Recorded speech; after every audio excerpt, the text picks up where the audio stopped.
There are football rules that confuse literally everyone, not just beginners, not just casual fans. I'm talking about people who have watched football for 20 years and still stare at the TV like, wait, what? Because let's be real for a second. Football has some rules that feel, I don't know, less like sports and more like somebody lost a legal argument in 1974. And we've all just sort of accepted them ever since. I don't know. And if you've ever sat there wondering, how is that a catch? Or why did they stop the clock there? Or I don't know. Oh, why is everybody yelling about pass interference again? Listen, you're not behind. You are completely normal. In fact, most people are way more confused than they ever admit. Yeah. And today I'm going to walk you through the football rules that confuse basically everyone in plain English so that the next time you watch a game, you actually understand what everybody's losing their minds about. And once you understand these, you stop feeling intimidated and you start feeling confident about what the heck is going on. Listen, this video is for people who are brand new to watching football. It's for the people who've been watching for years. And then there's the tweeners, the ones who are like, I watch every once in a while and I'm just there to be a supportive girlfriend or wife. So honestly, people have been watching for years, but they quietly still don't understand certain calls. So can we normalize something? Like football announcers explain the rules terribly. I mean, really bad sometimes because they'll replay that call like 17 times on the TV. You'll see it from every single angle. And then they'll say things like, he didn't complete a football move through the process of the catch. Excuse me, sir. What does that even mean? So today, we're going to translate football into actual human language because my rule is that clarity builds confidence. And honestly, like this matters because confusion changes your whole experience. When you don't understand what the heck is going on, football just feels chaotic and random and kind of stressful or just flat out boring. But when you understand the why behind the calls, all of a sudden the game becomes a lot more strategic, emotional, dramatic, and like weirdly addictive.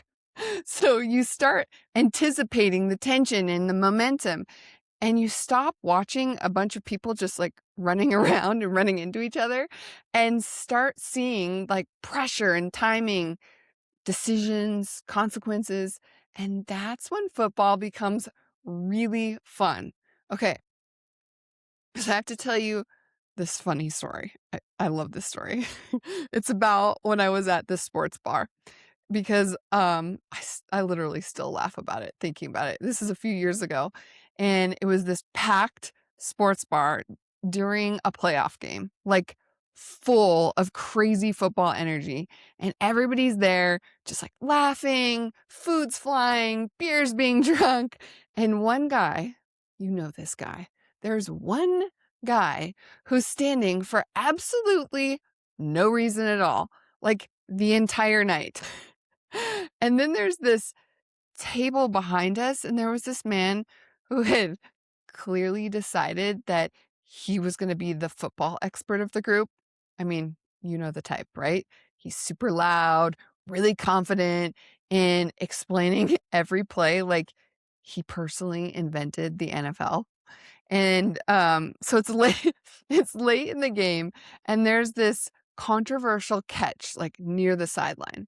The receiver grabs the ball, falls down, and as he's falling, the ball like wiggles a little bit and he hits the ground. And suddenly, like the entire bar goes crazy. Half the people are screaming like, "That's a catch, yeah!" And the other half are like, "No way, he dropped it." And this, this loud football expert behind me, like, slams down his beer and his hand on the table, and he's like, "That is obviously a complete catch."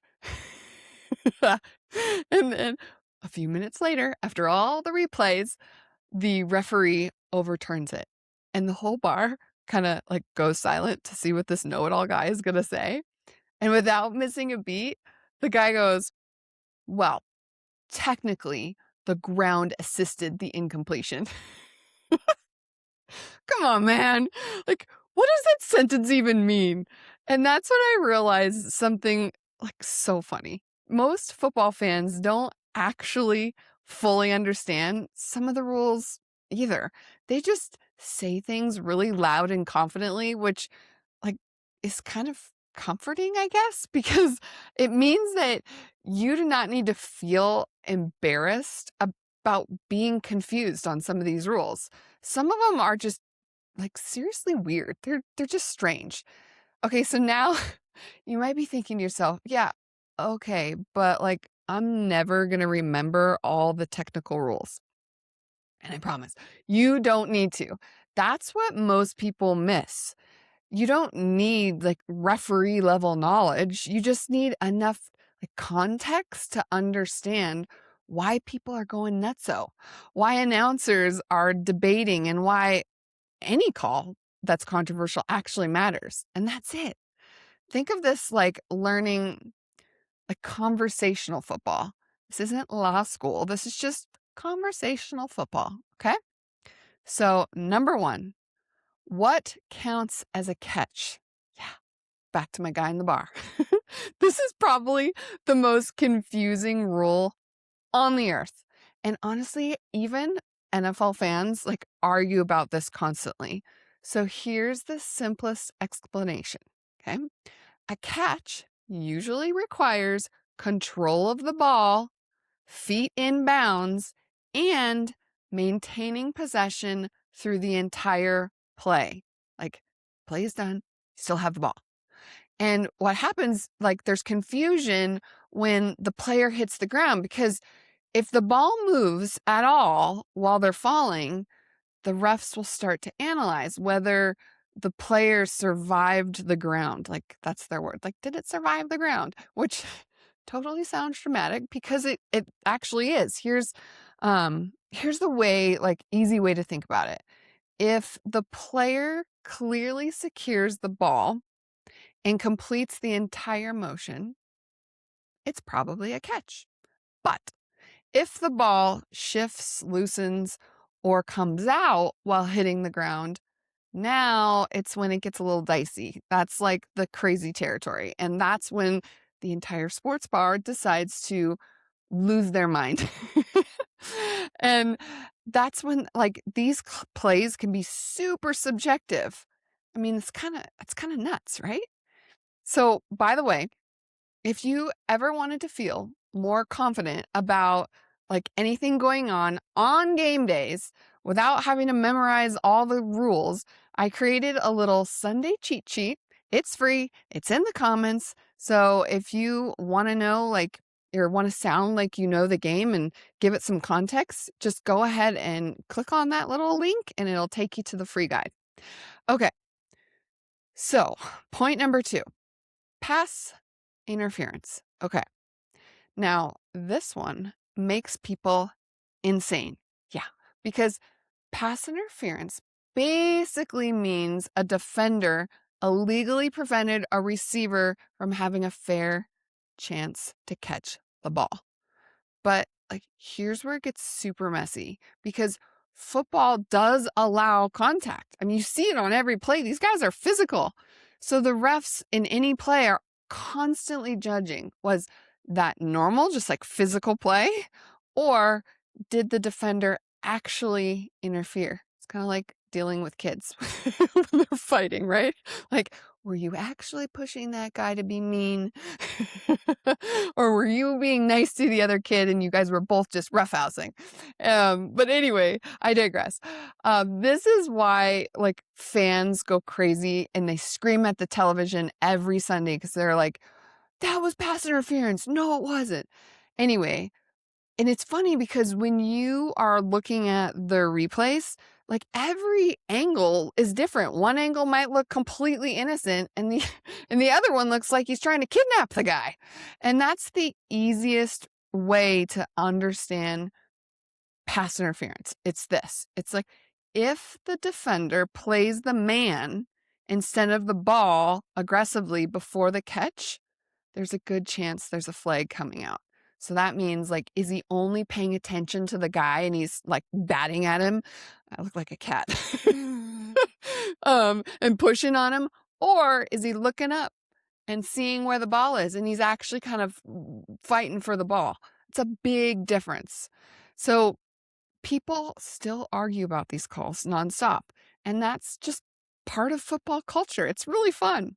Okay, number 3, clock rules, overtime, and why didn't they just Okay, this is where casual fans get really probably confused because football strategy changes completely depending on the score, the clock, field position, and how many timeouts they have. And this is why teams sometimes intentionally run out the clock or kneel instead of scoring or play super conservative late in the games. And if you don't know like the strategy, why they're doing that, it can feel completely bizarre. So, for example, you'll hear people yell things like, "Why aren't they trying to score?" And honestly, it's because sometimes protecting like time matters more than gaining the yards. So I was like, I like to think about football kind of like chess with car crashes. It's like controlled aggression. And that's just the way football is. And it's just fun once you get the strategy, just like chess. But other thing that's super confusing is overtime. Like, it still confuses everybody. And even longtime fans, like, occasionally pause and like, wait, so both teams get the ball now, right? And the rules change multiple times over the years, which of course doesn't help anything. And it's different between college and the NFL. So that obviously doesn't make things any clearer. And so if it feels confusing, you're in excellent company. Okay, here's how this helps you in real life. The next time a controversial football moment happens, instead of feeling lost, you'll know what people are actually debating. If there's a catch review, you can say, like, I think they're checking whether he maintained possession.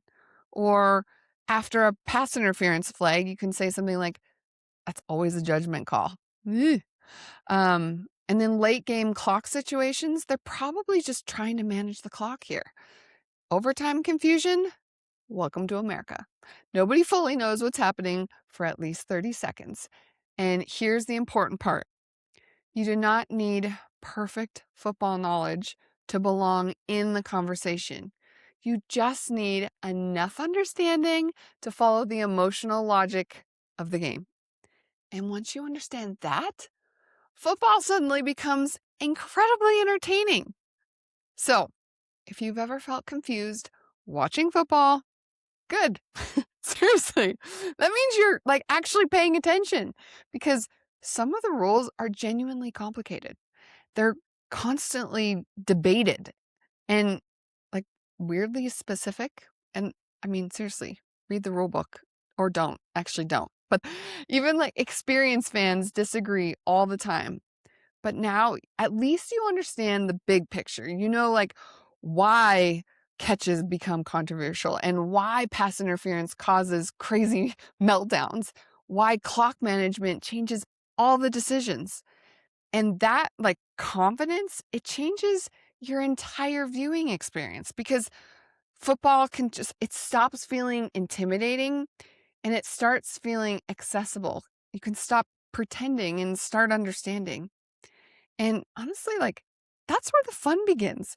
So, if you want more videos that make football feel easier, smarter, and like way more fun without all the confusing sports jargon, Make sure you subscribe to the channel because around here, we're not trying to become analysts.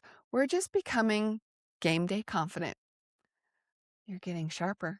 I can feel it already.